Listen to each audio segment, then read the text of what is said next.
May I ask who this is on the iPad?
Ms. Cole, can you hear me?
All right, now try.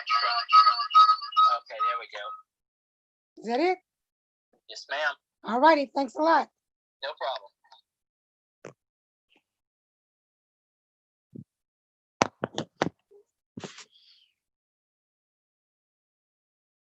Who couldn't be here, and Jack, who was right here, and Diane, who was a late rep and is out front.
Check, check.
Oh, hello.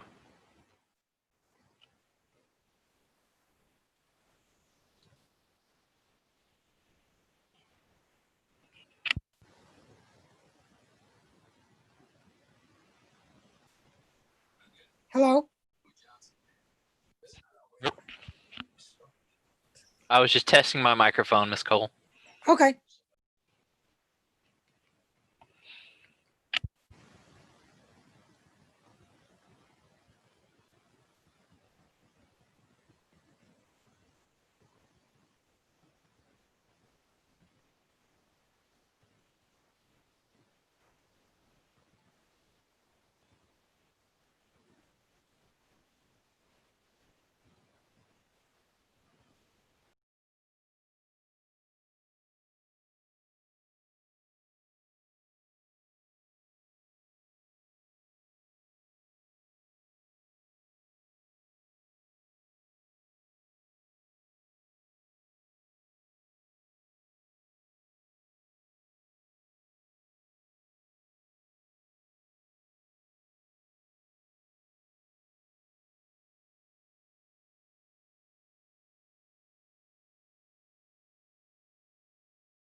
Hi, Aaron and William. Are you logged in? Yes, ma'am. Okay. I just wanted to make sure I can pull up the PowerPoint for tonight. Can I share my screen? Yes, ma'am. Okay.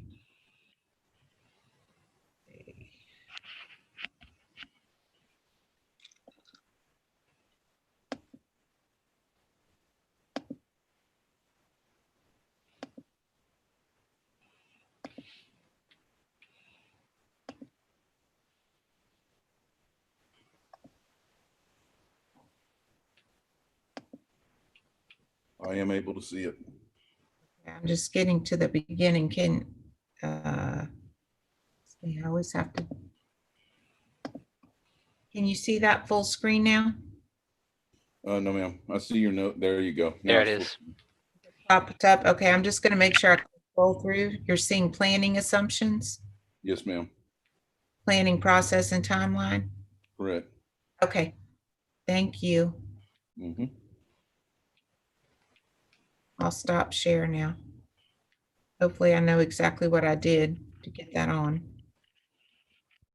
when the time comes. And she heard it, and I'm like, Tara, just get up and walk out. And she's like, oh my God. She gets up. There we go.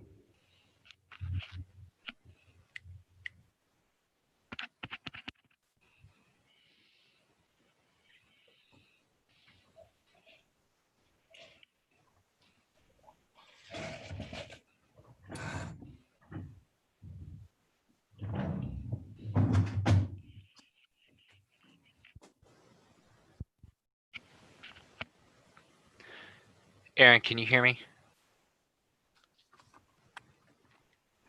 Yes. Okay, thanks.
Okay.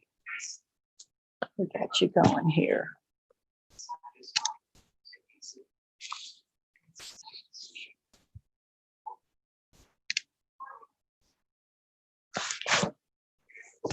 I never had this before.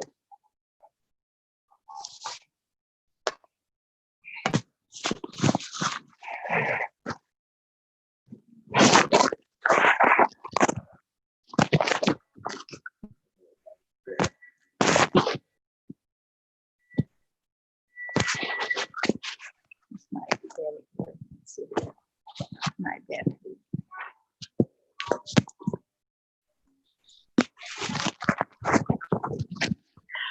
We'll do this now.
On your side.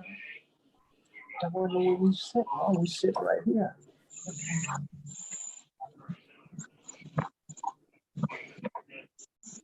Coach. Coach. Coach, can you hear me? Are you talking to Coach Nelson? Yes, ma'am. Turn your microphone off. Okay.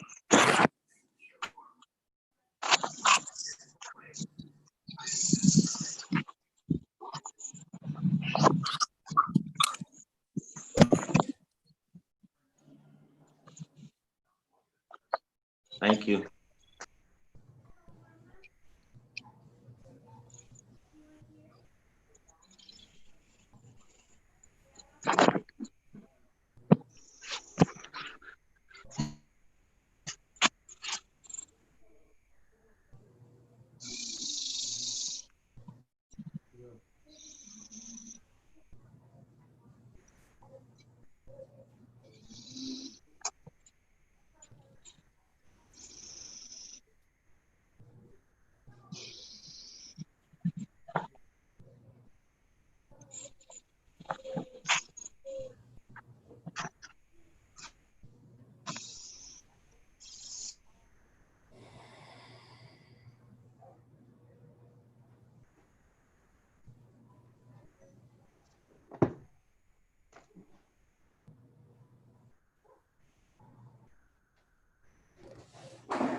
Do we need to contact Mr. Klepak? He's usually on pretty early, and I don't see him yet.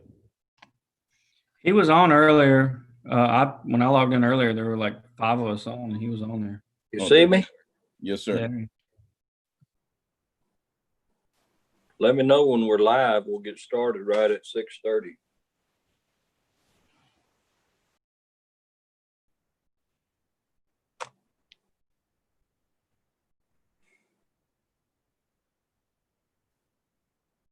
We are live. I can go ahead and start the recording now.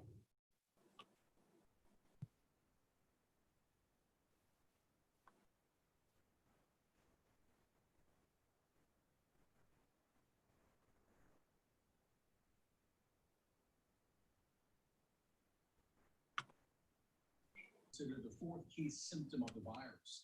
The study took data. We'll be ready when you are, Mr. Klepak. Got it. Thank you.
That's a bottle of water, James.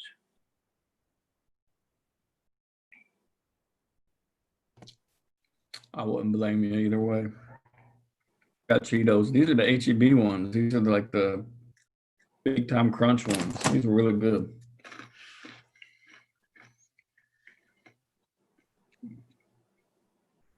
Linda, you don't have to put that in the minutes or anything.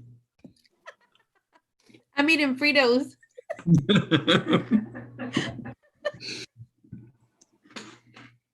I'm just waiting until 6:30 to start. So All right.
welcome to the board workshop meeting of the Bay City ISD Board of Trustees. This is Thursday, July 23rd, 2020, and it is 6:30 p.m.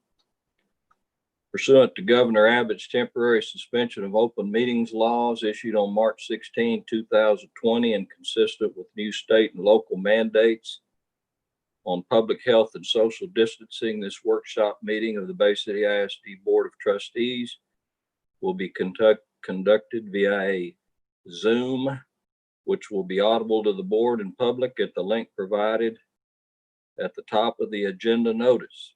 A quorum of the Board of Trustees will not be physically present at one location, and for safety reasons, we will not be permitting in-person attendance by members of the public or staff.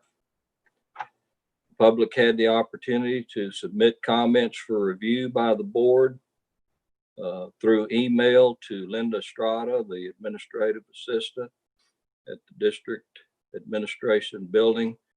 And as of 6 o'clock today, we received none.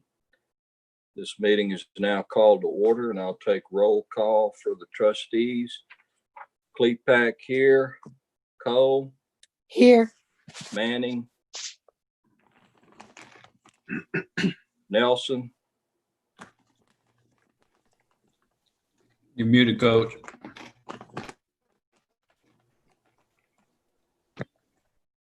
Here. Here. DeWitt, Here. Scardemeyer, Here. Tenon. Here. Okay, we have 6 trustees at this workshop, which makes a quorum. So we'll move to agenda item 2, Black Cat Blueprint, Back to School 2020, 2021. Ms. Moya, you have the floor. Thank you so much. If you will bear with me, I'm going to attempt to share my screen here. Just a second. It'll take me just a minute to get started. That's good, Lisa. We can see the PowerPoint. Again, okay, should pop up in just a second, full screen. Hang on.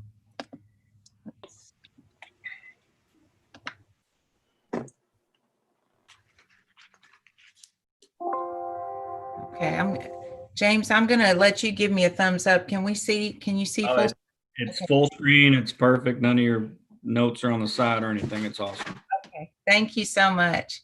So trustees, first of all, before we get started with the Black Cat Blueprint Back to School 2020-21, I want to sincerely thank our executive team. That is our directors, our chiefs, and our principals. I cannot tell you how tirelessly they have worked the last 2 weeks, 2 or 3 weeks, to put this together. And as all of you know, and the audience knows, there has been a lot of information coming from TEA, and it's very interesting because we're learning what flexible means, because you might make a plan A and then more information comes out, so you make a plan B. And this team has really done a great job. I think you'll be impressed with what they've come up with this evening. So the first thing I want to talk about tonight are the planning assumptions that we had.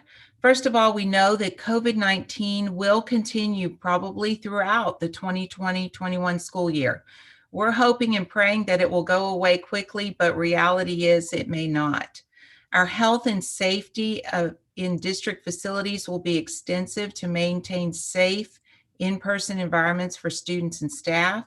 We're going to have flexible learning options to meet all families' needs. We must be ready to pivot to 100% virtual learning at any time. You know, last spring, that caught us all off of our guard, but we really believe we've done a lot of work this summer, and we'll be ready to pivot to that if we need to. We also know that students will likely move between in-person and virtual learning environments throughout the course of the year. We also know that some students' needs are best met within schools, and we realize we've done surveys with staff. We met with a task force of staff members and parents recently, and we know that they have very sincere concerns about personal safety. So our planning process and timeline, we started immediately in June brainstorming. We had several sessions started with campus administrators, department directors, and chiefs. We didn't have a whole lot of information from TEA at that point. And as you may remember, in June, we thought we were on the downward spiral, that our cases were going down. So we started immediately planning. In June, we also started doing parent surveys. July 7th is actually when we got our first initial guidance released by TEA. So just like other school districts across the state, we've been scrambling since July 7th. July 13th and 14th, we had workshop planning sessions with our executive team. First, we met for several hours with principals, and then the next day we met with directors. On July 15th, we put out a staff survey because we wanted every staff member in Bay City ISD to have an opportunity to share with us what their concerns were and what their recommendations were as well. July 16th, TEA released updated guidance. And I will tell you, every day there's an updated piece of guidance from TEA. So we watch their website closely. July 21st, this week, we had a task force meeting of representatives from every campus, both teachers and parents, about a very, very, very good 2-hour meeting in which we got a lot of good feedback, a lot of good suggestions, and I'm very appreciative of those teachers and parents taking time out to give us that feedback. And then here we are tonight at our board workshop. So that kind of lays out the planning timeline for you.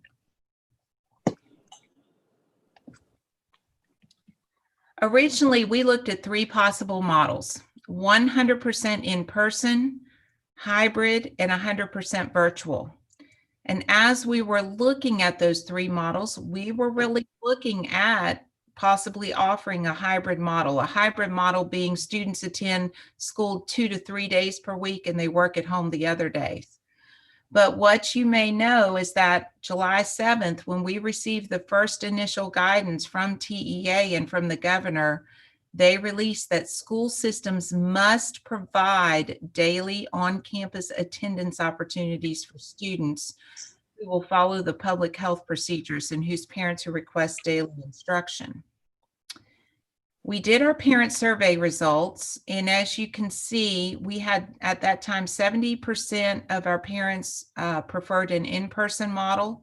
25% said they would only come back to school if it was a hybrid model, and 5% said they were already committing to a virtual model.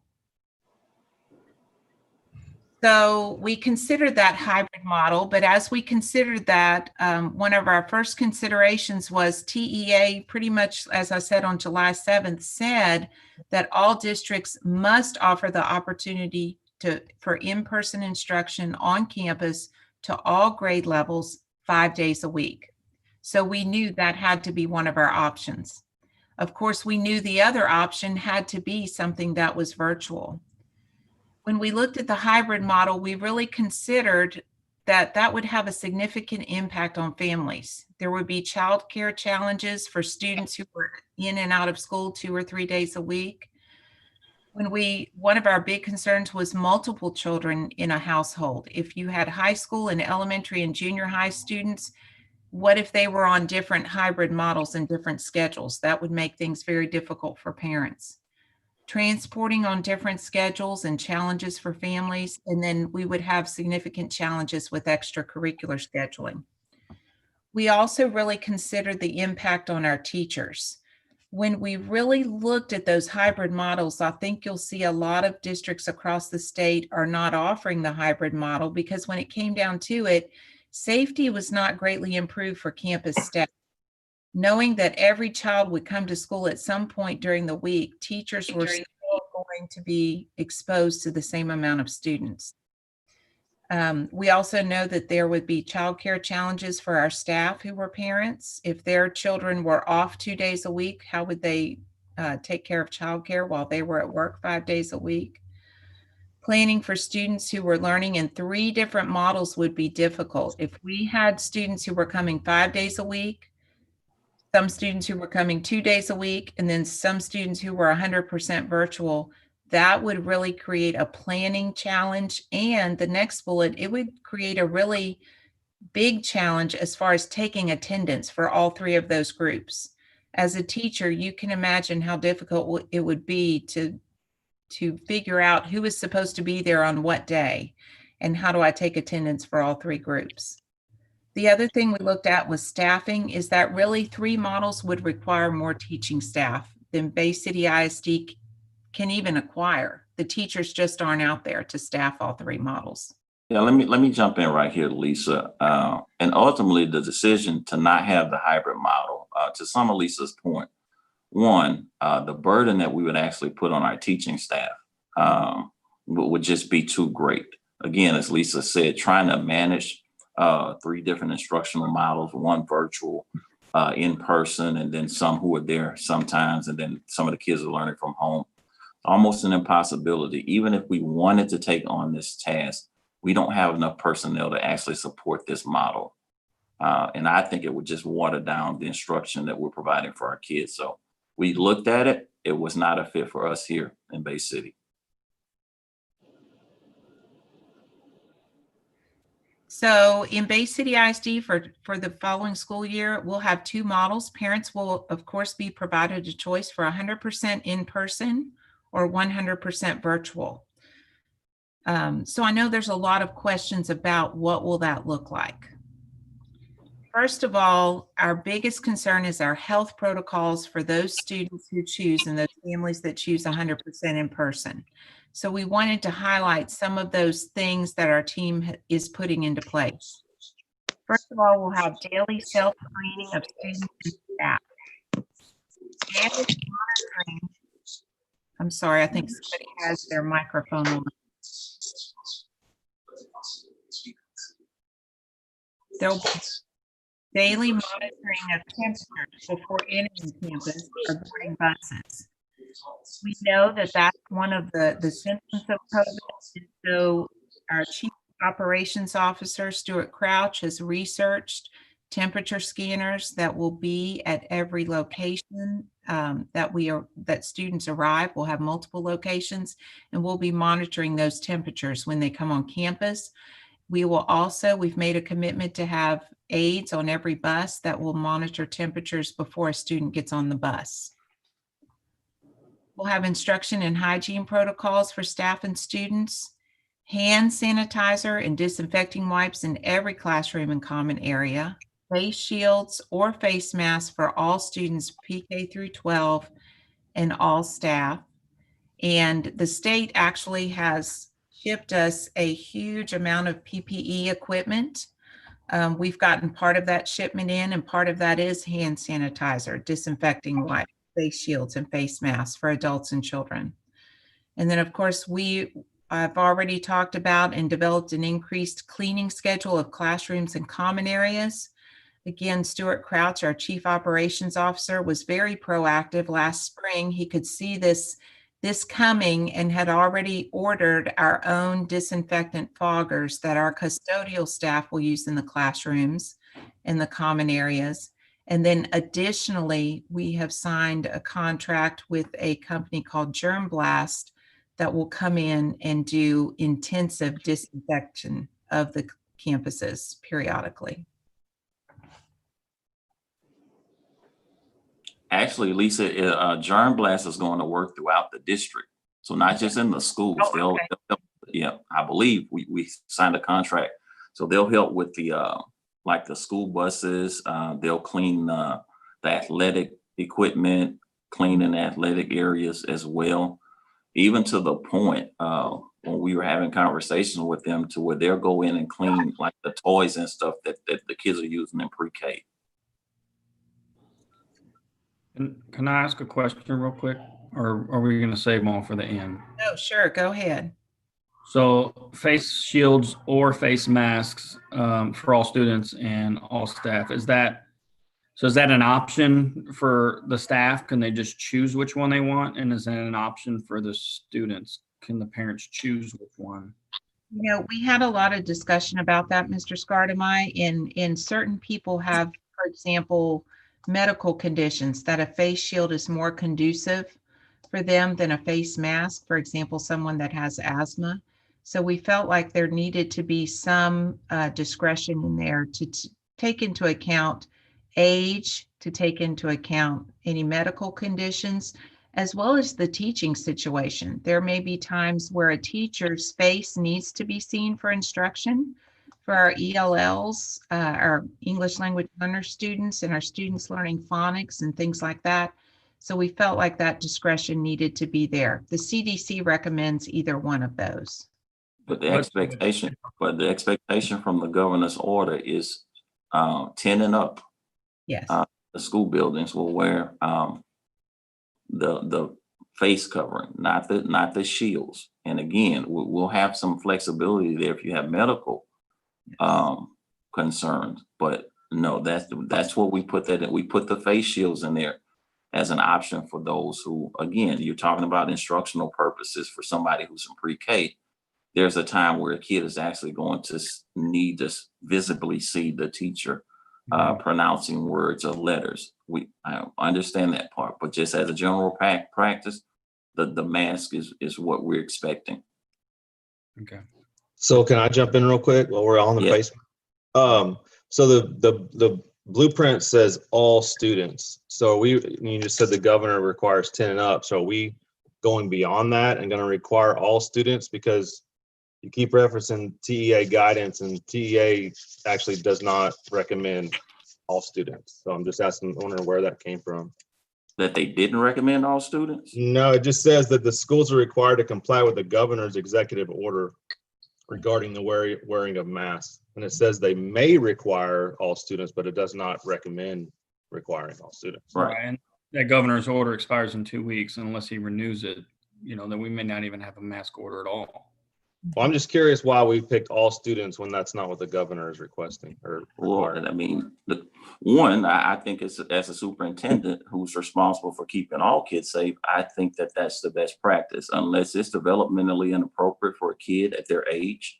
And I would see possibly the kids in pre-K, then that may be a concern. But as somebody who's going to make recommendations to the board that I believe based on information I have, that's going to keep faculty and students in the safest position.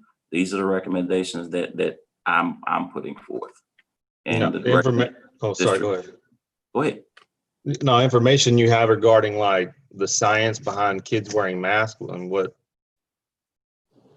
Well, people wearing masks. I know, but we're talking about little kids. I mean, that's what I'm just talking about pre-K through whatever grade, a 10-year-old, third grade or whatever. Mm-hmm. I'm just curious why we just chose to do that, even though nobody, the WHO, the CDC, nobody is actually requesting that or, suggesting that. They're not suggesting what? That face coverings? Children under the age of 10 should wear face coverings. Okay, I'm not sure where now if we're talking about what the governor ordered, that's one thing. Right. I'll go back and double check what CDC says about face covering. And again, I based on information I've read, it says that where it's developmentally appropriate and it's not going to harm. I mean, I guess, are we considering, the bad side effects, I guess, of these kids wearing face masks too, as well? I mean, that's, because there is science that backs that as well. I don't feel comfortable with the little kids wearing face masks, but that's my personal opinion. And that's also, the WHO and the CDC actually, if you go back and read some of the literature on that, it doesn't mandate that or require that. Well, I mean, as always, what I would say to this entire board is that as your superintendent, I'm going to make a recommendation based on keeping kids and employees as safe as possible. And if the board disagrees with that, by all means, that's within your authority. And you all can provide the administration with different guidance. No, I mean, I definitely think that we should encourage whoever wants to wear face masks. I think it kind of overreaches our, us requiring beyond what the governor's requiring. I don't feel comfortable doing that, but encouraging them for sure. I mean, but requiring, I don't know. I'll agree with everything Trent's saying, and I'll just add, I don't know of a single case where a child has passed from COVID. I mean, there isn't any science to say that kids need to wear the masks. Now, having a little bit of discretion in the sense that if they have somebody at home who is elderly or immune compromised, then certainly those kids probably won't be in class at all anyways, because everybody's touching everything before they even get to school and all that. And so, the kids aren't going to keep the masks on, and there isn't any science to say that it's going to do any good for the kids anyways. So the CDC's latest guideline, I mean, you can see it for yourself from the 16th, says the cloth face coverings, and you can read it for yourself, should not be worn by kids under the age of 2 or someone who has trouble breathing. Yeah, But well, in the- you know, the CDC also says that their recommendations do not supersede the states as well, so. He knows I agree with him. Superintendent. I'm not the superintendent of the school. I'm allergic. These guys don't know nothing about nobody. Nelson, your microphone is on, sir. No, let them go. We want to hear that.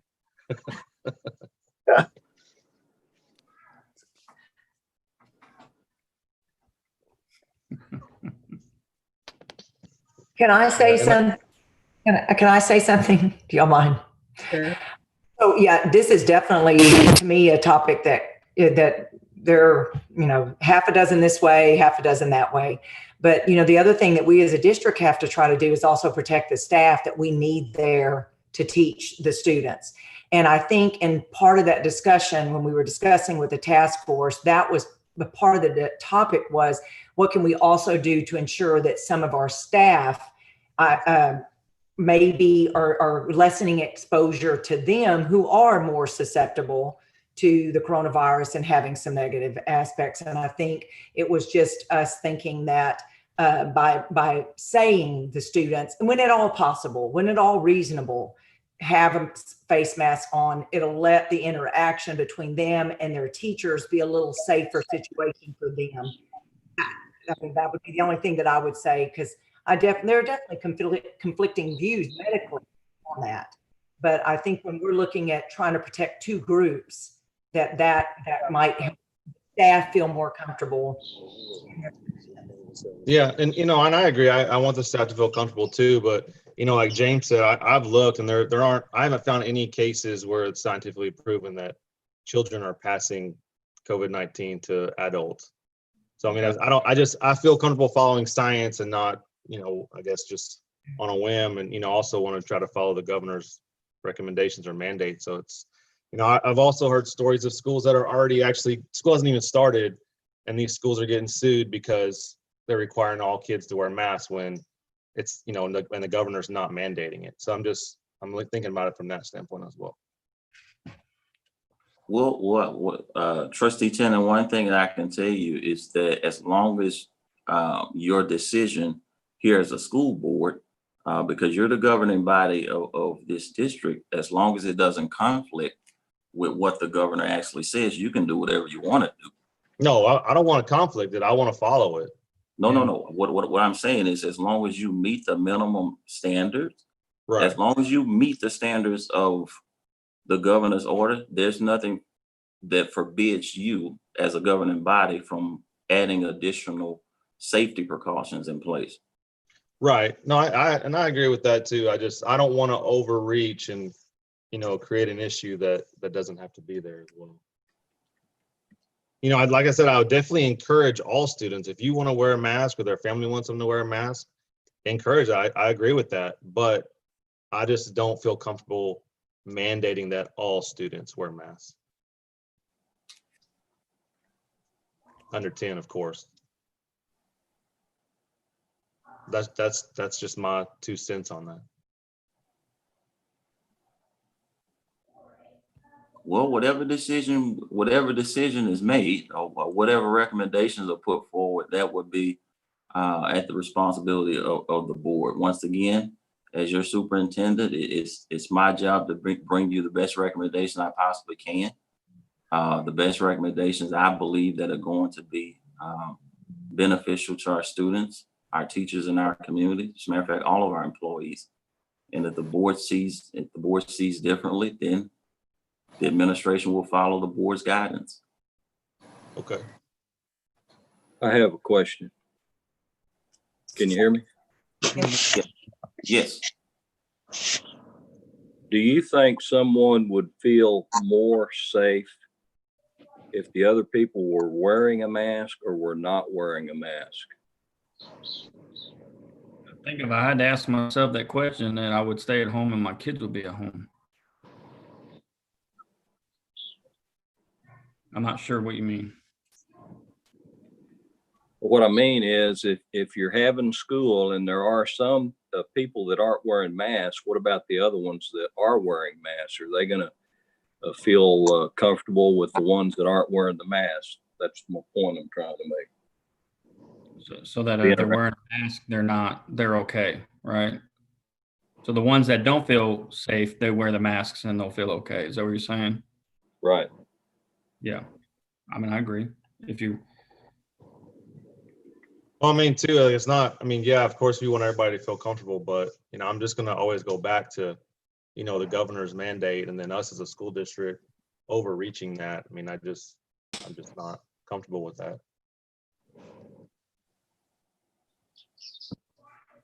Hey, Trent, and you're speaking of like 10 years of age and younger, correct? Right. The governor's mandate is anybody under the age of 10 is not required to wear a mask. And I'm not sure the school district should overreach that and require kids under 10 to wear a mask if the governor is not mandating that. And TEA actually says that, you know, to go by the governor's mandate, basically. Or required to comply with the governor's mandate, I guess. Yeah, any student 10 and over, of course, they're going to wear a mask. I mean, that's mandated. Right, because it's where 6 feet cannot be maintained, and you obviously can't maintain 6 feet inside a classroom or in school. Right, so, right. Yeah, obviously would be appropriate there. Right, but again, you know, like I said, we'll encourage all students, no matter what age, to wear a mask. But I just don't feel comfortable mandating that. It's the recommend versus require conversation, you know. Right. Yeah, and I guess back to Bob's point is where he was saying, you know, maybe the younger kids under the age of 10 who are in the classroom that are not wearing a mask, does it make the teacher feel maybe less safe? I guess that's kind of what he's saying. So right, but the teachers will have masks on, so sure. Right. Guys, I apologize for coming in late. I had my times mixed up. I don't know if you can hear me or not. We can hear you, Jerry. So I would like to interject a comment in the discussion. I see definitely both sides of the coin on masks, but one of the things logistically as a campus principal I want us to consider is that you have students turning 10 sometimes in the middle of a grade level also. So I would almost encourage us to make decisions by grade levels, because certainly I think you're 9, 10, and about third grade.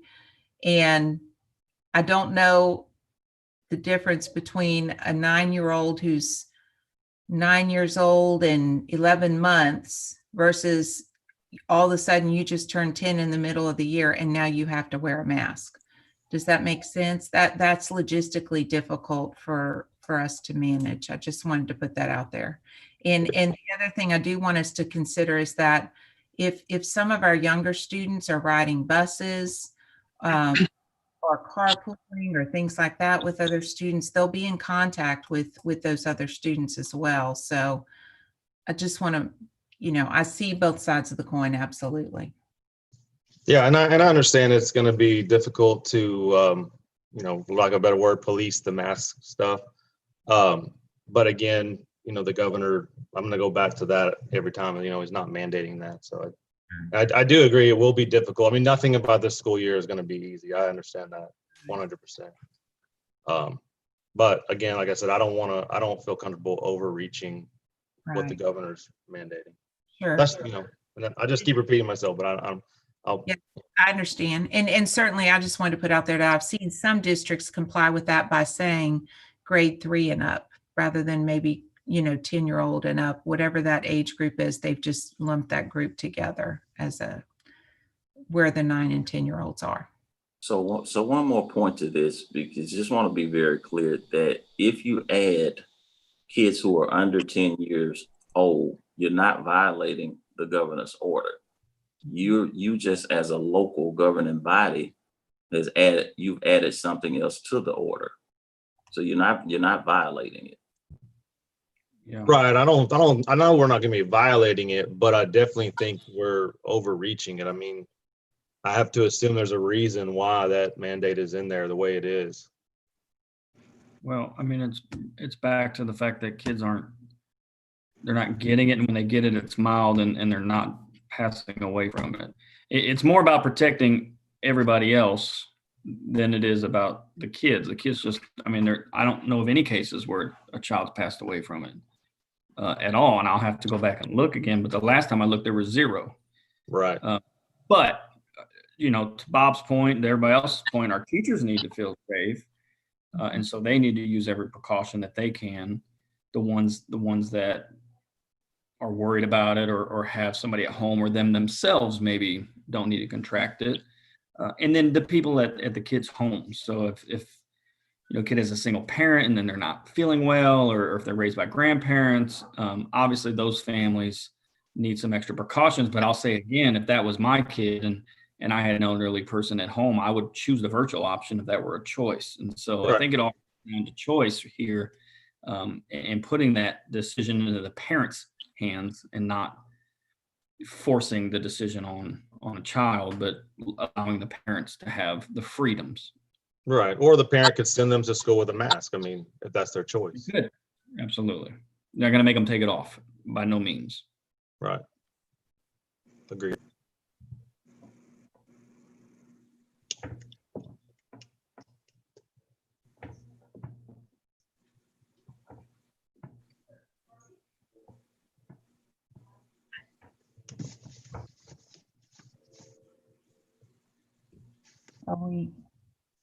Should we move on? Is this open for, Well, has there been a decision or?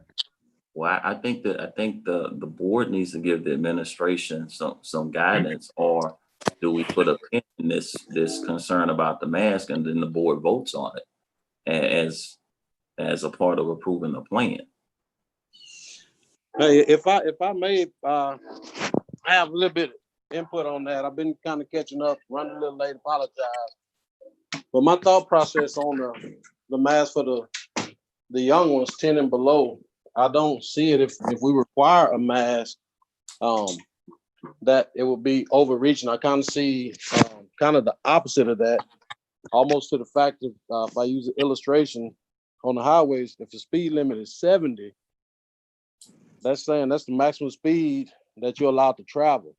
If you don't feel safe traveling at 70, you're definitely not overreaching or manipulating the law by going 65, right? So that's kind of my thought process on that part. And then the other part is we want people to feel safe coming to the schools.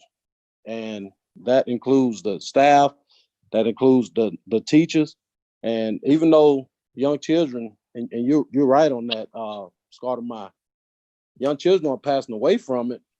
But if a young child gets it and passes it along to an adult, to a teacher, to a parent, to a grandparent, then it's a dangerous disease, even if not for that child.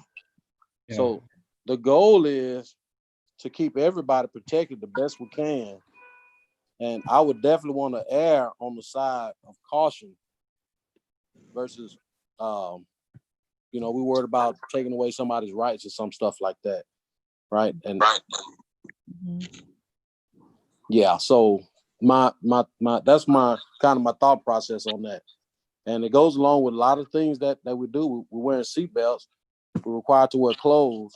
We give issued a government identification number, for God's sake. To wear a mask during the time of a disease that we don't know much about, as a world, we're trying to learn about it. I definitely would rather err on the side of caution and require face masks. Oh yeah, and I'll go back to what James said earlier. I mean, as far as we know, there's been 0 cases where a child has infected an adult. And also, I mean, when you talk about seatbelts versus wear a mask, I mean, they started studying the effects of seatbelts in like the 1940s. There's a lot of science behind wearing seatbelts. There's absolutely 0 science as far as why children under 10 should wear a mask. 0 data to back that up. We do know a lot about the virus. It's related to the common cold. It's just a little bit more serious and causes some detrimental effects. Excuse me. it causes some detrimental effects. I worry about the fact that if we say everybody's wearing a face mask, it's safe, come on. And then Jerry, to your point, one of them kids takes it home and puts it in the house and somebody affects it and dies and says, well, my kid got it from the school, but it was safe because everybody needed to wear masks. I think we need to just be a little bit more upfront and say, hey, you know, this is the parent's choice. If you're coming to school, you know, and you're 10 and older, we're going to say you need to wear a face mask because that's what the governor says. You're under 10, it's optional. We encourage and we definitely recommend that you wear a face mask. It's not required. But if you're in a household that you do not need to contract this, then we want you to be safe. Go ahead and stay home. We have a virtual option for you. It is the choice of the parent to raise their own child and to send their kid to the school or not. But I don't think requiring everybody to wear face masks, that puts up a false sense of security. It's like you're not going to catch it at school now because everybody has a face mask or a face shield, when in reality, everybody touches everything and they bring stuff with them all the time. And I'll tell you, the first time that a teacher or an administrator or a staff member or a student pulls that mask down and wears it right over their lip, they're not following the guidance. You know, that just opens it up for who spread what and whose fault is it. And I just don't think we need to put that false sense of security out there. If you can't catch it, you don't want to catch it, or you're afraid of it, or you just don't need to be in that position, then we have a virtual option. But if you choose to send your child to school, and our kids will be coming to school, then certainly we'll follow the guidance.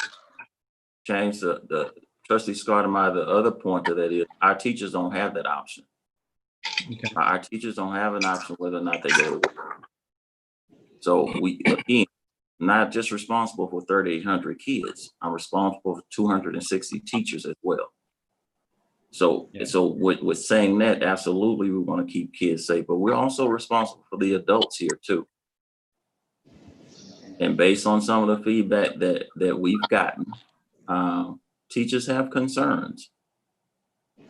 And you know, if we take that approach and not really listen to some of the feedback that they've given us, I mean, what are we actually saying? How much we actually value the voice of the people who are going to be in classrooms with 15 to 16 to 17 kids daily. I think the teachers have a valid point as well. And once again, as we talk about it being developmentally appropriate, I cannot see a kid in pre-K having a mask on all day. That's an impossibility. They're 4, they're 5, kindergartens. That's not going to happen. But as a district, again, as the administration, this is my recommendation as far as keeping all people as safe as we possibly can. And there are a lot of unknowns around this coronavirus, but I don't believe that us being more cautious than what the governor states or what TEA states is wrong, and which is why I put forth the recommendation. Yeah, and I agree with that too. Like I said, I want teachers to feel comfortable, and I don't, honestly, any decisions we make from this point on, as far as the coronavirus is concerned, there's no right or wrong decision. It's just, it's gonna, you know what I mean? And so I just want to make sure that I'm making decisions based on science or following mandates that we've been given. And as far as science is concerned, like I said, there's no science that backs having these little kids wear masks.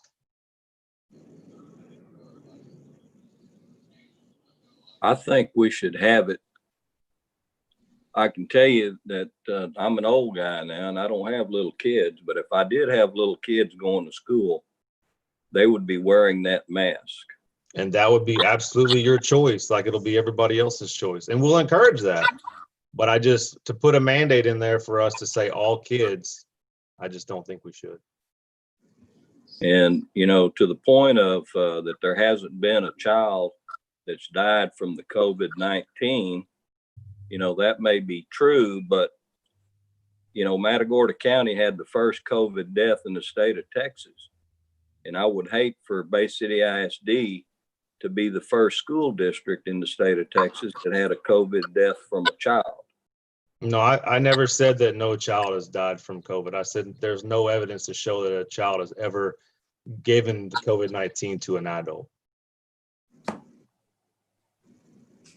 Okay, so if the child could give the COVID to an adult, if they had COVID, wouldn't it be better for them to be wearing a mask and not spreading those germs than to not be wearing the mask?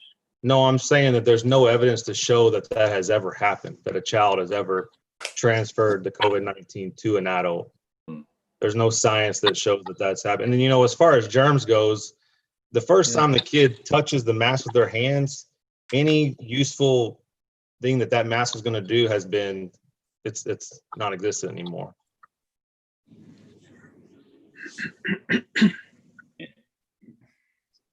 Yeah. So. Well, I'll go on record to say that I think we should require it. Okay.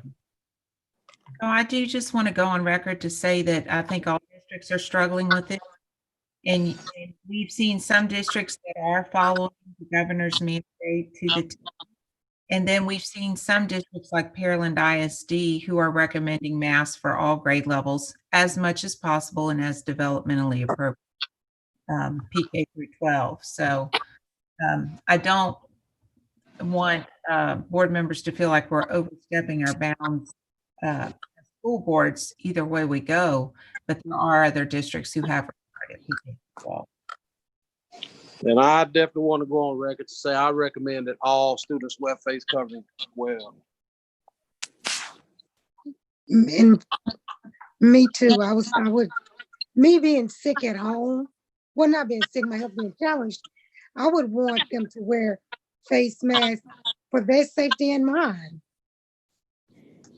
And not for false assurance that, they can't get or give it. It's just to be safe. And we're at a point right now, we don't know. So everything we're doing is trial and error.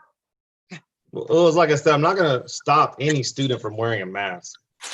I mean, of course, I not even just not stop them. I'll encourage students to wear masks. I'm just uncomfortable with saying they must wear a mask. That's it. I just want to say that we live in the greatest country that God has ever graced this earth with. And I appreciate the fact that we can have this conversation with each other in a respectful manner and share our opinions with each other. So thank you all for your input, whether you're on the face mask, face shield side or not. I'll go along with whatever the board decides as a majority because that's the law. I do believe in a parent's choice. I have small children. I don't fear for them. They're not going to catch it. If they do, they'll be asymptomatic. There's no way they're going to give it to me. They would probably catch it from me before I caught it from them. But, I won't make a decision for another parent's child when I feel it's of this magnitude. I would allow that parent to make that decision for their own child. And I would ask every parent who was sick or didn't want their child around that to keep their child at home. And every parent who wanted their child to be in class and follow the governor's mandate, as Trent said, to go ahead and attend school. So Go ahead. Well, I was just going to say a quick question for the board. Sure. A scenario. I'm a first grade teacher. I have underlying health conditions, and I want the students in my classroom to wear masks. Then what's the response there from the school district? Because this is a real scenario. Mm-hmm. I mean, again, I'd have to say, have a conversation with that teacher and just say that, the governor sets the mandates. And so it's, yeah. I mean, I would have. And she's more than welcome to wear a mask as well. Yeah. She'll have to, actually. So if any of her students are at home and somebody at home has coronavirus and they're just not telling people, and they touch all the same stuff that their parents touched, and then they come to school and they're scanned and they don't have a temperature and they go in that classroom and they touch all the pencils in the teacher's desk. I mean, they brought that to the class, and that face mask has done nothing but give that teacher a false sense of security. And so now she is obviously, or he is obviously somebody who shouldn't catch it, but is going to be exposed to it, whether the entire class is wearing masks or not. I just don't like the false sense of security that the masks provide, because they're not the end all be all. It is not everybody wear a mask and this thing goes away. It is slowing it, because you can't cough on somebody. I get that. If she wears her own face shield and face mask, together in combination, and gloves, then I don't see how she's going to catch it to begin with. So her safety is the most important thing there in that situation. But the students in her class who aren't going to wear the mask, are going to pull the mask down. Essentially, I don't see how it's any different from her teaching with a class full of kids who don't have masks, or a class full of kids who do have masks. She's going to be exposed to it. I don't know. I mean, I like the question. It makes all of us think. So let's not fall in the area of naivety to think that we are advocating that the mask is a solve all. What we're saying, the mask is there along with other tools that we use to prevent the spread. I.e., as I was looking over the document, that we're going to educate the children on proper hand washing. We're gonna have the cleaning staff clean rooms and bomb rooms and do all this stuff. We're doing a lot of stuff besides the mask, and let's not get caught up on that. The district is implying, or may it be parents implying, that we think a mask is a solve all. So with that being said, I work in a heavily populated area, and I haven't been off for coronavirus since it struck, and we've been working, and we wear the mask. There's nobody under 10 where I work at, but we do the sanitation, we do the cleaning, we do the mask.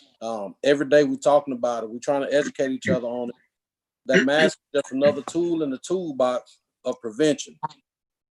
And I understand what we are saying. We want to follow the governor's orders, and we don't want to overstep what the governor has to say. But we must understand you're not overstepping the governor. You're saying, I hear you, man, and I'm going to be even extra safe. And there's nothing wrong with that. As far as us saying, well, if the kids don't, or the parents don't want to have the kids there, we just, we have options, they can stay at home. I want us to think back when they were shooting these schools.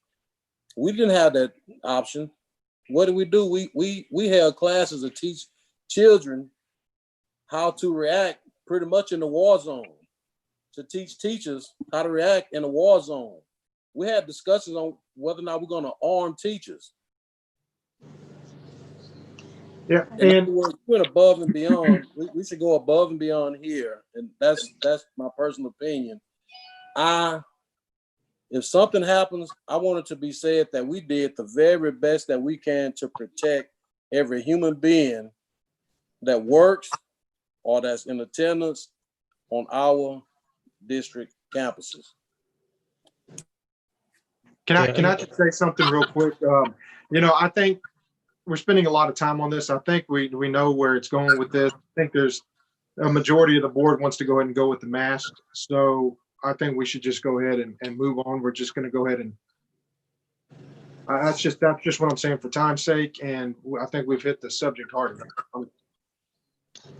So I'm just going to also say that my last point, when we do overreach the governor, you're also opening ourselves up for lawsuits. And no one's about, the districts around us that aren't going to require it. Another option other than virtual learning will be for those kids to transfer to other schools as well. But I think if this is something that the board is kind of split on, I definitely think that there should be a vote. If that's what it comes to. That way I can at least have my voice on record saying that I didn't agree with it. And with that being said, we have lawyers. We have lawyers to help us with that legal stuff, Trent. That's number one.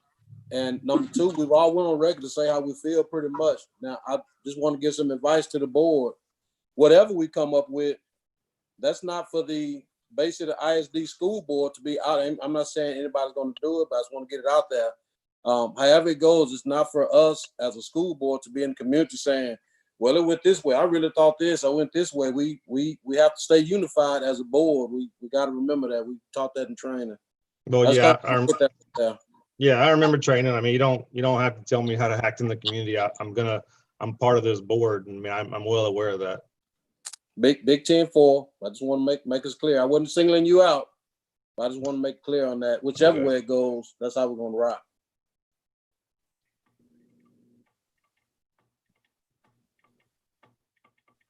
I don't know how it happens or how we have a vote on this, but that's what I recommend. So we'll come back and we'll have to schedule an emergency meeting for the board to approve this plan and the concerns that may come up in the plan. If there's some additional concerns that come up in the plan before we solidify it and send it out to the community, I think that it is a good. I think it's a good practice for the board to actually vote on these ideas. We're discussing it here. Wanted to bring it to a workshop to you all because I kind of anticipated some differing of opinions coming up with some of the things that we're going to put in place. But we absolutely should have a board emergency meeting, so therefore you all can vote on some of these practices that we'll put in place. It's absolutely your responsibility as a governing body. One quick question, and then we can move on, because I agree with John. I think we've discussed this thoroughly. I think we've got all the points. We sent a survey out, and over 70% of the parents think that we should be having class in person. Did we send a survey out to the parents to see what their choice was as far as requiring face masks? Do we know how the majority of the parents feel? Was that not even a question to be asked at that time? Say it one more time. So we sent a survey out and we asked parents, would you rather have virtual or in class? And over 70% said I'd rather have my student in school, in person. Yes. Do we gauge the parents as to how they felt about this issue, as far as, am I going to require my 6-year-old or 10-year-old or 15-year-old to wear a mask?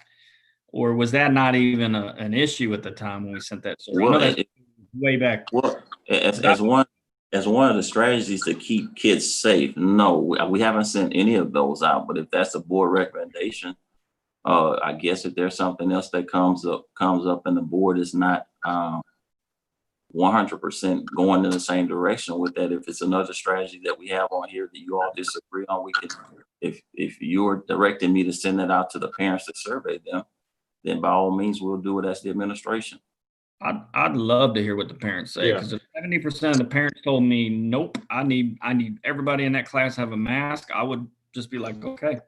I mean, I serve at the pleasure of the people who voted for me, and I'd love to know what they think on this issue. So if I can, just go ahead and say, please do that. I agree. I can agree with that as well. And when we do send that survey out, I'd like for us to remember Ms. Moyer's recommendation. Instead of saying 10-year-old, let's put a grade level on it. Like that, we don't find ourselves back in a long, drawn-out conversation, because that's going to happen if we don't. Jerry, I agree. Above 10, you don't even have a choice. Right. No, sir. What I'm saying is, if we say the age of 10, and then, like you say, if child turns 10 in the middle of the school year, right? Today you got a mask on. I mean, you ain't got a mask, but tomorrow now you're required. And just to save all that, we say 3rd grade and up. Right? Yeah, it would have to be 3rd grade up. So can we poll just parents of PK, kinder, 1st and 2nd? Would that be appropriate? But no, I think I would poll all parents, because above 10, I think you do still have a choice. I mean, the mandate says where 6 feet cannot be achieved, whether it's indoors or outdoors. I mean, the way it's written. So we would have to do a lot to make sure that kids were 6 feet away from each other. And I don't know how you do that, or if that's even possible. I mean, logistically, you can't. If you put 12 kids in one of the larger classrooms, it's going to be an impossibility to keep them 6 feet apart. If you're going to provide appropriate instruction for kids, there's no way that they're going to be able to be 6 feet apart. Yeah. There's no way. But then you're back to wearing a mask while you enter the class. And then once you're 6 feet apart from each other, you can pull it down. You better put it back up as you go to lunch or go to recess. And those may be more appropriate solutions. Yeah. So, I mean, as we continue to go through this, I mean, hopefully you all will realize that it's almost an impossibility to stick to the CDC's recommendations and offer an adequate and appropriate education for kids in a regular sized classroom. It's just, there's no social distancing while you're actually trying to learn. This goes absolutely opposite of everything with 21st century learning, from collaborating and communicating and working together on things. Just, but our teachers and employees are going to do the best that we possibly can to provide the best education for our kids. But once again, our teachers are in a tough spot. I know that you all are in tough spots as trustees as these topics come up. And, you know, to Trent's point, whatever decision we make, you're gonna have a section of the community who's just not happy with the decisions that's being made. So may I interject? Should we survey those younger grade teachers as well? Do you want that information as well, board members, or just parent information? I think teachers as well. Yeah, I don't think more information hurts anything. I Yeah. think in the survey you have some way to identify a parent who is a first grade parent or a parent who's a high school parent or both. And so that way you can collectively have that information separate from each other. And same with teachers. What grade do they teach? What grade are they exposed to? And ask them. Yeah, no, I mean, more information is better at this point. I agree. Okay, I sense, are we moving on from this discussion? We're agreeing we're going to do a survey and have a board meeting to discuss those results. Okay, I think you can proceed, Ms. Moya. thank you. Okay, so we're going to talk a little bit now about the campus and classroom modifications for the 100% in-person model. Of course, principals are already working with their team to figure out how we can social distance students as much as possible. Of course, some of that social distancing is going to naturally happen because when we find out how many students commit to virtual learning, our class sizes will be smaller. Right now, we don't have that number, but we hope to have that very soon as this plan is approved, and we can put that out to parents and let them start making those commitments. We'll minimize student transitions. That looks a little bit different on every campus. On some campuses, we're considering different options. Some classes will now become self-contained where the teachers teach all subjects, or it may be a situation where teachers rotate rather than students transitioning through the hallways. Secondary principals are looking at different traffic patterns that they can utilize, and even adding time to the passing period so that maybe they can do staggered transitions in the hallways. They're also looking at multiple entry points for arrival so that we don't have mass crowds of students coming through one entrance. The same thing with dismissal procedures. They're looking at very different options that we can use different dismissal points and even staggered dismissals using the QR codes in the classroom rather than having them congregate in the gym or the cafeteria or outside while they're waiting for the rides. We will be probably serving meals either in classrooms or at the secondary. We may be using additional spaces for social distancing. Principals are already getting plans for that. I know they've talked with Mr. Kraus about cafeteria tables so that we can spread students out more. We will recommend that we limit campus visitors and visitors only come for essential visits that can't be conducted virtually or by phone. And those visitors will be screened, of course, just like anyone else that comes to campus. And of course, we're going to encourage parents to transport their students so that we can socially distance on the bus as much as possible. I'll be honest, that's very difficult when you have a limited number of buses, and a limited number of bus drivers is probably our biggest issue. So we're going to really encourage parents to transport their students as much as possible. Of course, then we'll have some students start choosing virtual and they won't need the bus service. So.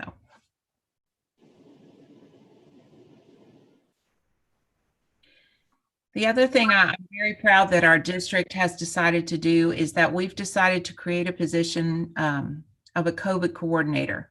This is going to be a nurse in our district who is very well versed in COVID-19 protocols from the CDC, Texas Department of Health, and the TEA public health guidelines.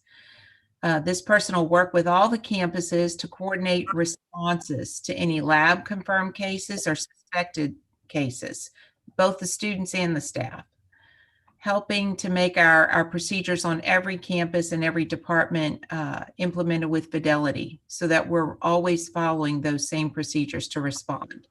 They're going to coordinate response efforts and coordinate with community health agencies, whether that be our local hospital or MEHOP or the state health department. They will also conduct the tracing process, the contact tracing process.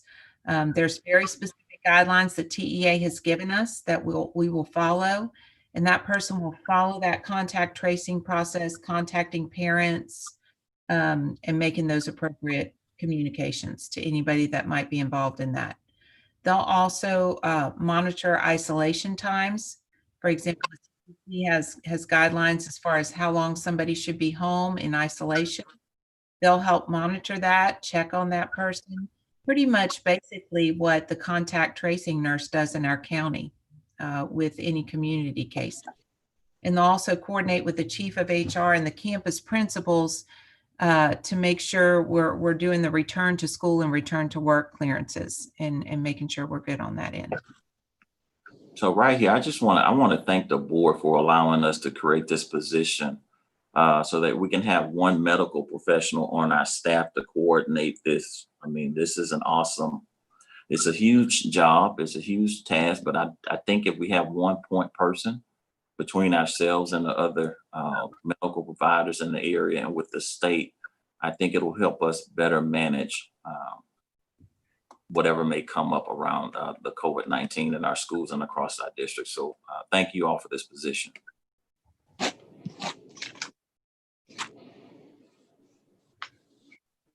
So let's talk about what the instructional models will look like.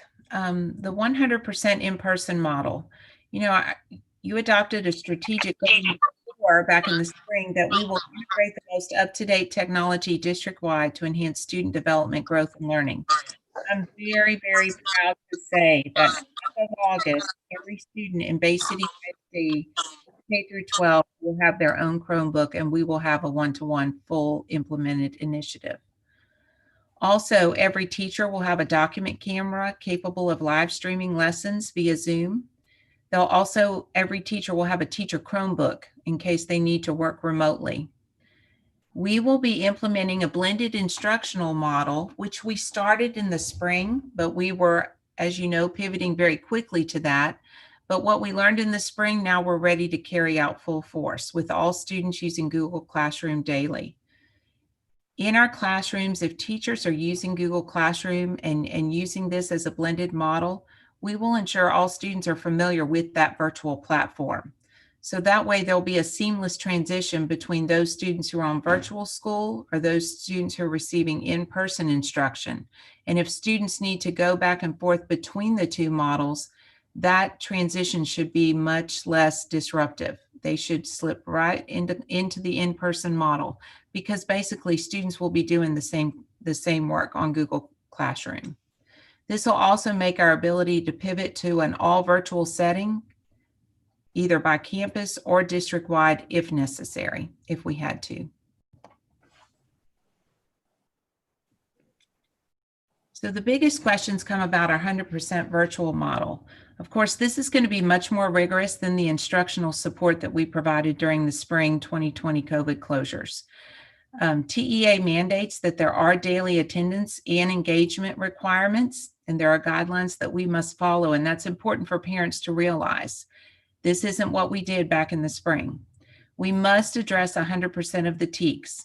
So that's why as our team was developing this, we felt like what better way for us to address the attendance and engagement issue and all of the TEKs than set up our classrooms so that virtual students are actually seeing the lesson live and they're getting the same Google Classroom assignments that our in-person students are getting.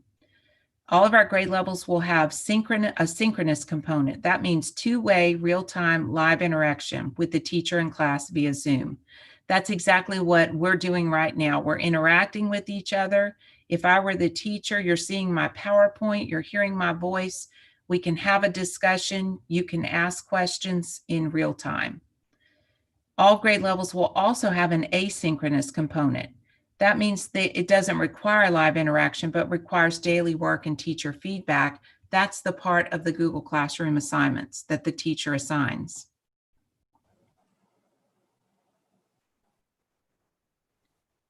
So all students will be required to log in daily to live stream of an in-person instruction via Zoom.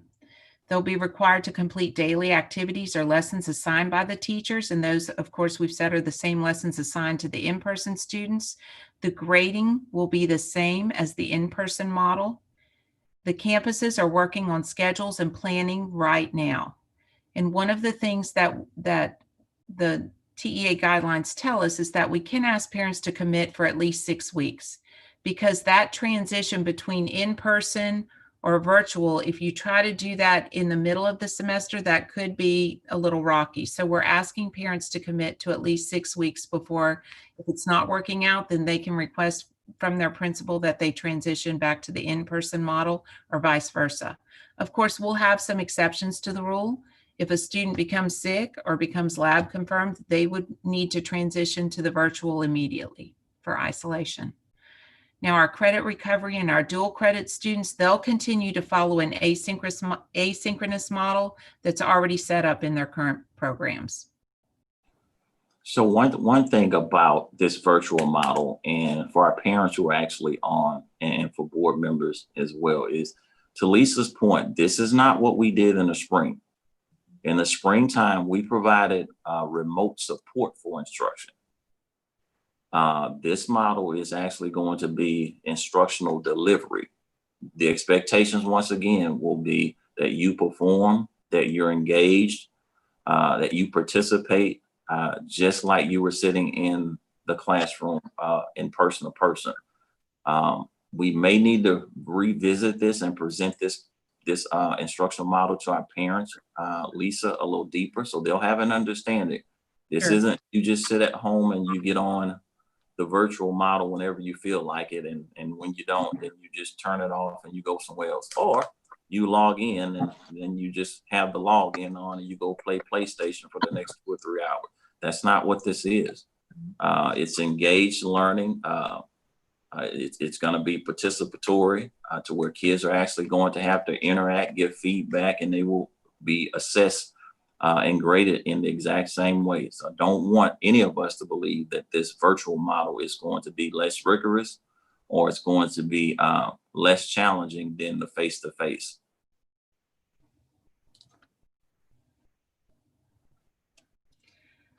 So this kind of outlines for you grade level spans and what that will look like a little more specifically. Of course, it's going to look a little bit different for grades 6 through 12 than it is PK through K.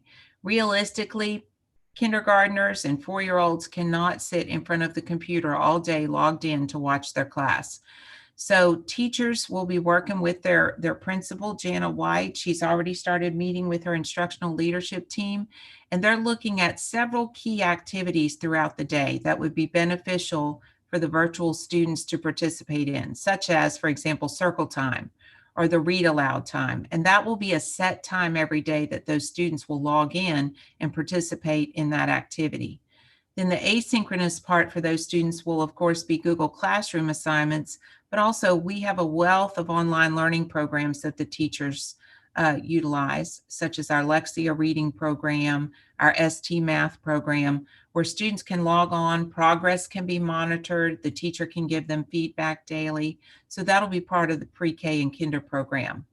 Now the TEA, this is important also for parents to understand that this is a huge commitment because our TEA time guidelines are a minimum of 180 minutes per day. That can be a combination of synchronously logging in and then engagement in online learning programs or Google Classroom. But if you think about a 4 and 5-year-old, 180 minutes per day working periodically throughout the day is a big commitment. For grade 1 through 5, the synchronous required Zoom schedule that students will follow, they will log in live to their core classes, language arts, math, science, and social studies. They'll receive that same instruction that every other student is receiving. And then their specials classes such as music, technology, art, anything like that will be asynchronous. There will be assignments posted on Google Classroom. And again, their TEA requirement is a minimum of 180 minutes per day. I can tell you with our design, our model design, with our students grade 1 through 5, logging into language arts, math, science, and social studies, we will exceed 180 minutes per day, which is good for our students. Grades 6 through 12, they will actually follow their same course schedule all 8 periods. They will log in synchronously to all of their core classes, but all of their elective classes also. So they are the grade band that has probably the most synchronous instruction in their plan. If I have a daughter who's going to be a freshman, if she has math first period, she logs into math from 8 to 8:45. She has a 5-minute break while they have passing period, then she logs into her second period class and then her third period class throughout the whole day. And again, that TEA outlines a minimum of 240 minutes per day, but the way our model is set up, because we believe so much in that interaction and that synchronous learning, our students will exceed that minimum requirement for attendance. And the teachers will actually take attendance the same way they do for their in-person students. They will just see who's logged on, who's interacting, and they will take attendance for each class period.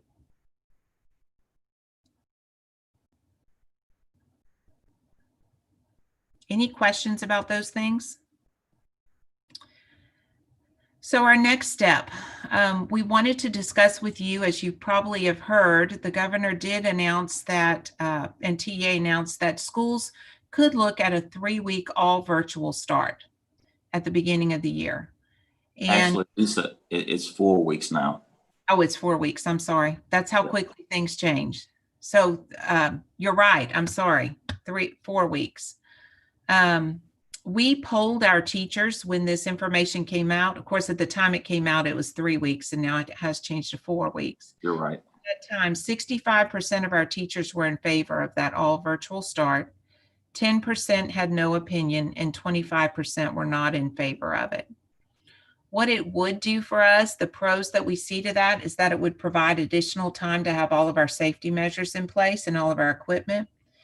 It would provide opportunity for teachers to live stream only and get more comfortable with the new document cameras during that time, since they wouldn't be managing in-person and live streaming at the same time. It would provide possible platform for staggered return to in-person model. We've discussed ideas about that. You know, last spring, all of our transition grade levels, when they move campuses, we usually take them to the new campus. We teach them the procedures, and we didn't get to do that last spring. So when you're looking at our pre-Kers, our first graders going to Roberts, our third graders going to Holmes, 6th and 9th going to junior high and high school, we thought, wouldn't it perhaps be beneficial that during those 3 weeks or now 4 weeks, we bring one group back first, and we have a chance to give them that campus tour. We have a chance to teach them those procedures so that they know where they're going, rather than being thrown into the mix with everybody all at once. It would also allow our staff to practice those safety measures with small groups and solidify those processes prior to the larger groups getting there. For example, the temperature checks.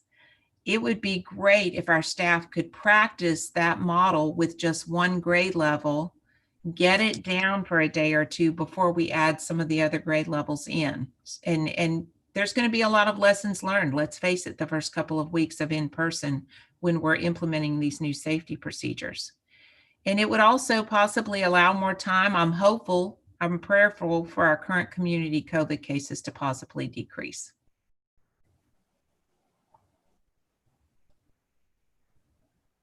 So let me jump in here, if I may, trustees, to tell everyone on here and everyone listening is that I believe the best place for our students, the best learning opportunity, will be in our schools. So I don't want anybody to mistake, me being overly precautious about the mask or kids being in person. I truly believe that the best place, I honestly believe, the safest place outside of the virus piece and just holistically for our kids are in school. But to Lisa's point here, we made this recommendation, Lisa, and I know the governor said 4 weeks. I would still stick to the 3 weeks, looking at the calendar that I saw, because I do want to get kids back into the classroom, but I also want to ensure that we have all the safety measures in place, up and running, and that teachers are comfortable with them as well. The other part of this is the instructional piece. We're asking teachers to do something that we've never asked them to do before. When you talk about provide instruction virtually. So my recommendation to the board, even though the governor says, we have 4 weeks, my recommendation would be to keep it at 3 weeks. Let everybody get comfortable. Let us get our safety measures in place, and then we bring the kids back into the building. Hey, yes, sir. Hey, let us also be mindful too of how this disease is really affecting minorities in a major way. For some reason, minorities, especially Black people, are a lot more susceptible to this disease. Looking at the demographics of our school, we have a lot of population in there. And I hear people say a lot of times, like, well, I don't really know anybody, and that kind of stuff. And I'm gonna tell you for a fact, being me and how it's affected me, I've had to bury 3 people that were near and dear to me that died from coronavirus. One of my best friends that I have just got out of the hospital this past week from coronavirus. Brother from my church is in the hospital now. My first cousin is in the hospital now. All of these are coronavirus cases in our area. So if I sound overly cautious, that's because I am overly cautious.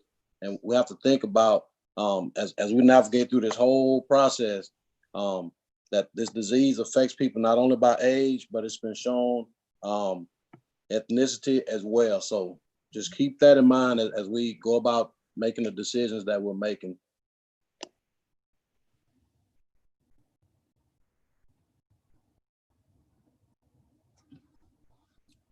Any other discussion? Okay, and so our next steps, I need to add a next step here to survey about masks, and we will get that done this week. Well, hold on a second, Lisa. Okay. Trustees, I would ask you, is the 3 weeks start something that we need to come back and put up for a vote as well, along with the mask? The virtual start. Dr. Scott, it's just I think it's a compromise. I think it's an in-between. I think if it's for the safety of everybody, I don't have an issue with that. Okay. I'm mindful of the parents, who don't, like, to your point, don't have a choice. They have to go back to work. Right. My wife being one of those. I now have 2 9-year-olds who can be home all day alone. So I'd just be mindful of that situation. Could we have potentially a very limited in school option? Very limited, only a few students coming in, and only because those kids potentially don't have anybody at home. The other thing is the SPED kids. You can't put a SPED kid in front of a device. I mean, I've watched it. I've been in the schools a lot. I've taken Christmas presents to those classes for those kids. I've gone up there at lunch. I've spent all day up at the school before. You got to get in their face almost, and you got to get their attention. And they learn so well in person. And so those kids are going to suffer more than anybody else. Is there a compromise here? Is there an in-between where maybe we can make everybody happy? Quite honestly, you can, to Lisa's point, you can have a staggered transition for students. I mean, you can determine what the criteria would be. for staggering in-person instruction. I would even say I say stick with the 3 weeks. If our teachers are up and running, then this is from my perspective. If the teachers are up and running and they're comfortable by the end of, let's just say, the end of the middle of the week and a half, I really truly don't have a concern with us starting to transition kids back in even before the 3 weeks is out. But again, I want the adults to get back into the building. I want the teachers to actually get in, and with all of the hand sanitizer and wipes and all of the other things that we're going to put out there, along with the instructional expectation that they actually have with being prepared to do this virtually as well. Just let them get acclimated to that setting. And again, you kind of cross-reference that with the COVID numbers that we actually have. If those numbers are going down significantly, we should take all of that information into consideration. But first and foremost, I think that we need to bring the adults back into the building and let them get comfortable with all of the new expectations that we actually have. Flip side, James, you're absolutely right. To my point, beyond COVID, school is still the safest place for a whole host of kids who we actually have and who we serve every single day. And I think it's a balancing act of trying to gauge what COVID is, and then having this 9-year-old kid at home, and there are no other options, whether it's food, whether it's security, whether it's protection. Not easy decisions to make. And I said it to the team the other day. I believe that our school buildings, for a large majority of our kids, are the safest place for them to be every single day. So trust me, I want to have kids back in the building for instructional purpose, learning purposes, but there are some wraparound services that we provide in our buildings that our kids need. I agree wholeheartedly. I mean, I understand the transition period for the teachers. I mean, it's a lot to get used to, and all the new equipment on live streaming and all that. But like you said, the best place is going to be in the school for these kiddos. So I mean, the sooner the better. Great.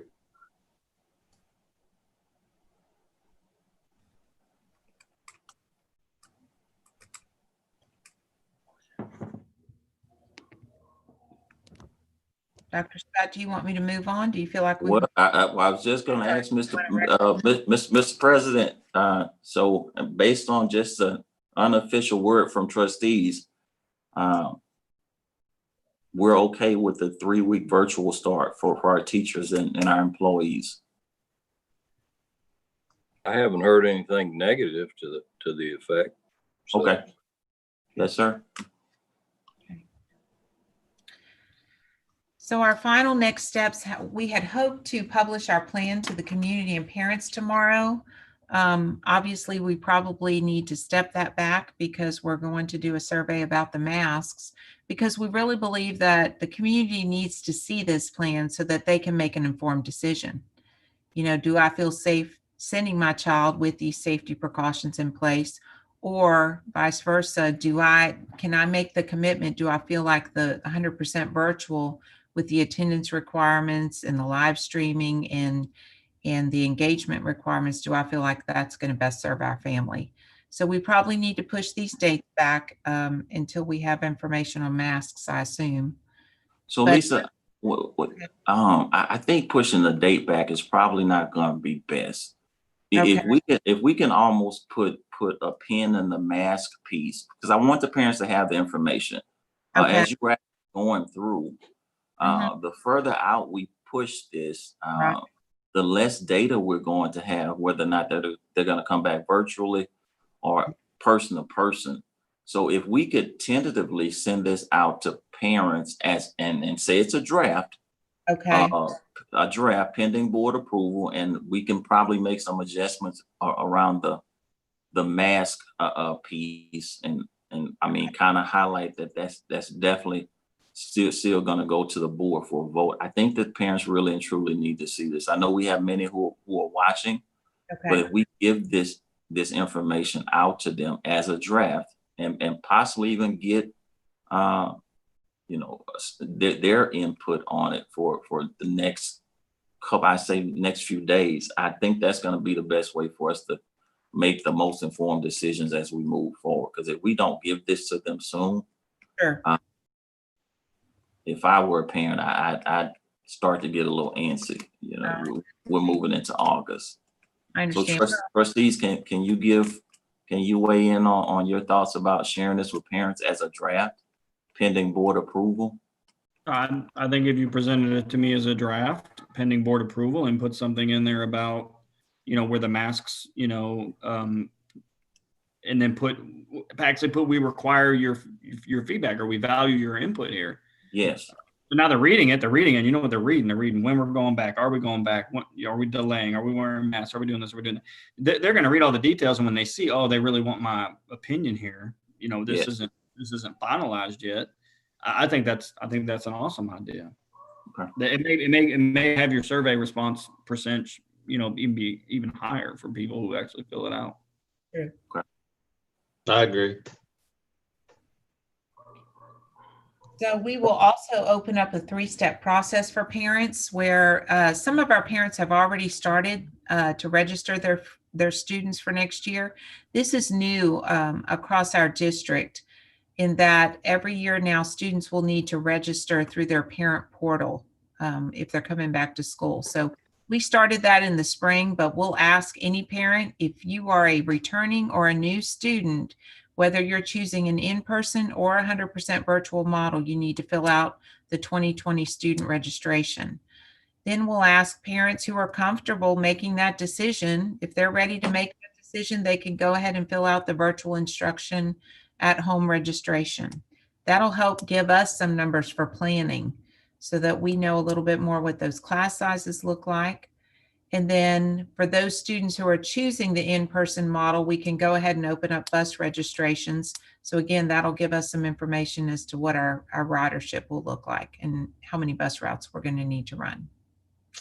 And then of course, we'll just continue planning campus and district teams. And as you all said tonight, there's going to have to be a lot of flexibility in 2020. When we roll this out, is there going to be any dates as far as when virtual starts? I mean, I know we talked about making adjustments on rolling, staggering kids actually coming to the campus, but we're going to keep the same starting date, August the 20th. We're not pushing the start date of school back. Okay. No, I agree with that for sure. Yeah, school will start the 20th. Our team will have to meet to develop a plan. We've talked about some ideas, but wanted to run it by y'all first. But we can certainly meet and get some ideas about what that might look like for a staggered start to the in-person model during that 3 weeks. Also, trustees, we're probably going to have to make some adjustments based on campuses and when teachers do arrive back, along with the administration. I don't think it'll be anything significant, but as you know, trying to get pre-K and K into a school building is a whole lot different than trying to get high schoolers in. So once the teams get back on campus, we may make some minor adjustments to this, whether it's the staggered coming back on in person. Pre-K may have a day, then kinder may have a day, just to get them acclimated. We've kind of left that up to the campuses and their leadership teams and their teachers to see what best fits for them and their community, but trying to stay within the scope of the plan that we actually have here. Absolutely. Hey, my last question too, I mean, are we going to put, I don't know if we've talked about this or not, but as far as preparing for in a case where we do have to shut the school down, for instance, if it may, I don't know, are we going to put things in place to prepare for that as far as extending the day or anything like that to get extra minutes in? Yeah, you guys actually gave us 30 extra minutes per day. When was the meeting? The other day. Oh, okay. Yeah. I'll approve that. Yeah, so that's in place, just in case we need to bank some minutes. But also, as I said to the teachers and to the principals, I mean, you'll have 30 minutes additional on each campus per day. you can use that. I mean, at your, based on your campus needs. If it's pre-K and you need to have an extended recess because kids were never being taken outside, you can use the 30 minutes for recess. If you want to extend your transition periods between classes because kids have typically been late, you can do that. If you want to give teachers an extra 10 or 15 minutes to plan daily, whatever is going to fit within the scope and the needs of your campus, we're very flexible. I know, some of the teachers on the task force asked, were we just going to use that time for instruction? But the answer to that is no, because I believe every activity that you have in the school, whether it's recess or planning, contributes to instruction. So we ask the principals to go back with their teams by campus and determine how they can best utilize those additional minutes that they get. Really and truly want to thank you all for that as well. Ms. Moya, Yes. do you think you'll have the information from the survey as far as the mask, et cetera, goes by middle of next week? Yes, sir. We'll do our very best. We'll try to craft that survey and get it out tomorrow. Okay, well, hopefully we can get a special meeting before the end of next week. Okay. Maybe next Thursday. Okay. Yes, sir. Is there any other discussion? That concludes my presentation, unless there's other discussion or questions. Well, I just want to thank, first and foremost, thank the task force that we put together for their feedback, their recommendations. Board, I would tell you that we even made some changes to the plan that we actually had up before, because we added a teacher's perspective, a parent's perspective. We even had teachers who were parents who helped us move along to develop this plan where it is. I also want to thank you all as trustees. As I've said to you all before, you are the hardest working volunteers that works anywhere across this country, if you ask me. And the work that you actually do here on behalf of students and teachers is critical, and it's not easy work. But again, I value everybody's perspective, everybody's voice, and hopefully, we'll move forward and do what's in the best interest of our district. Once again, there are no right answers in the midst of this pandemic. We just have to figure out what are the best answers for us here and what are the best solutions for us here as a district, and move forward. Will we make mistakes? The answer is absolutely yes, because I've never been here before. I've never seen COVID before. Never been a superintendent during a pandemic before.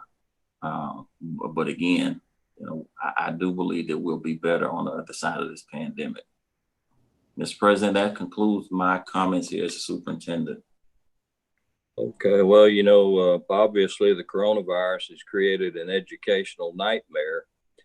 And I want to thank all of you who have worked so hard in the last months putting this together.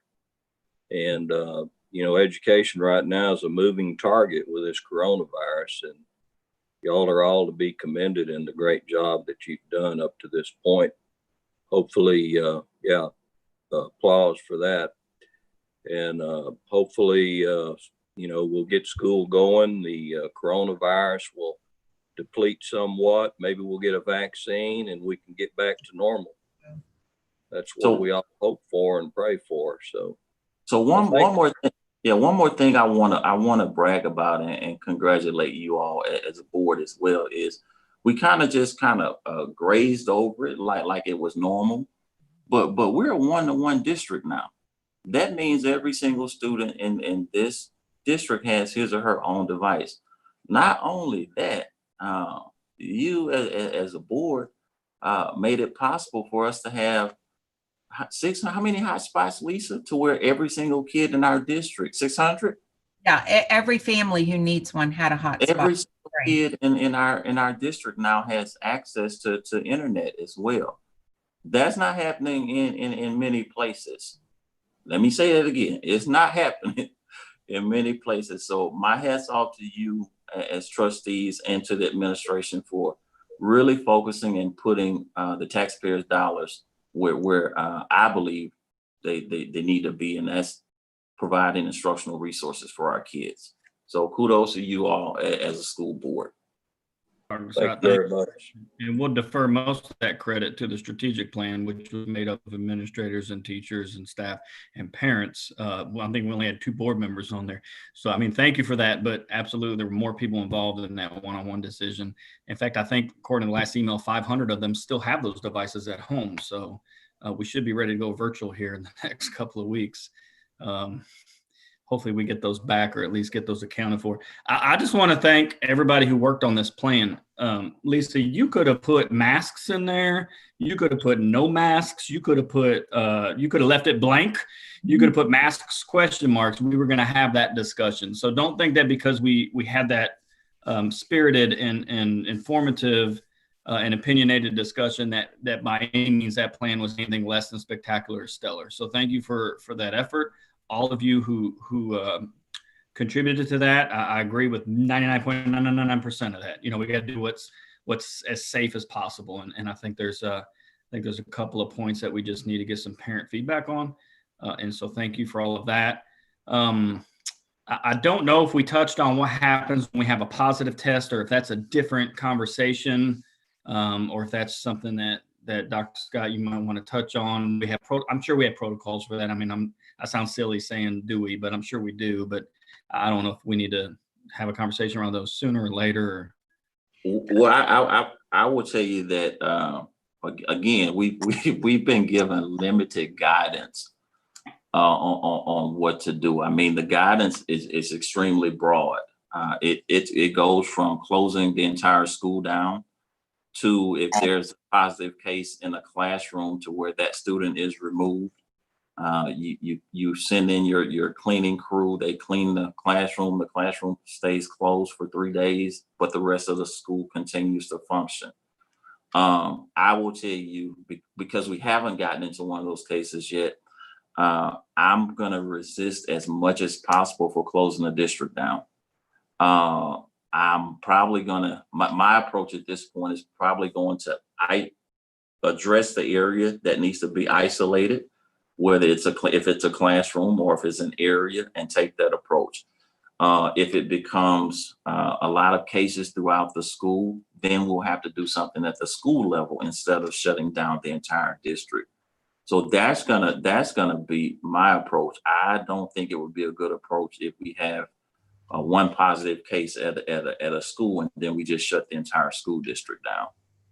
I don't think that's a realistic option. It's an option, but I don't think that makes any sense. I don't think that if we have one case and that student had not been, or that teacher had not been around anybody but that cohort, well, then we isolate that cohort. You don't shut the entire school down, because if that's the case, just based on what the numbers are, we would have to shut down schools every other week, and there's no reason for us to go back into the building if that's going to be our approach.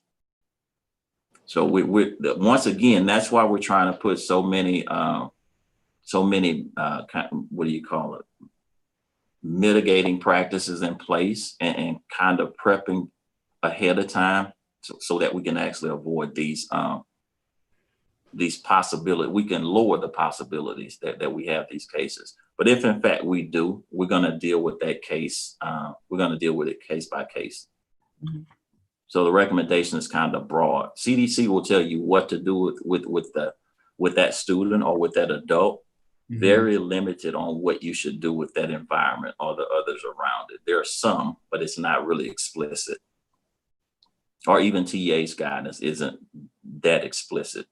Mm-hmm. That they're really gonna lead the decision making as much as possible at this level, at the local level. Anybody have anything else? Question?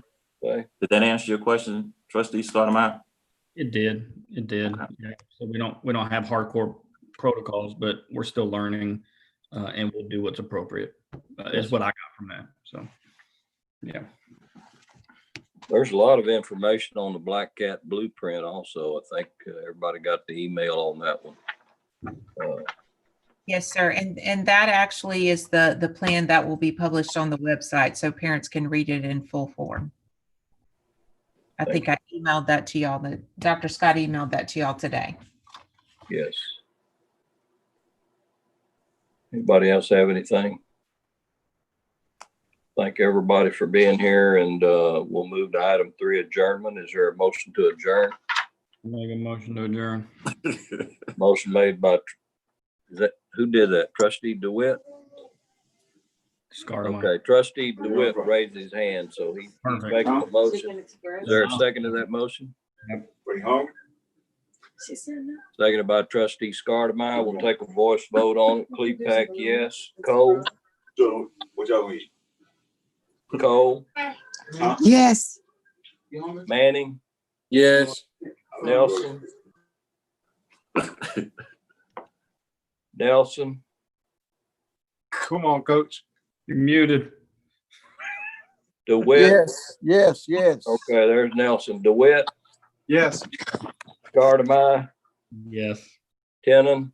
Yes. Okay, the motion carries 7-0, so we're adjourned at 8:11. 8:11. Thank you very much and good night. Thank you all. Thank y'all.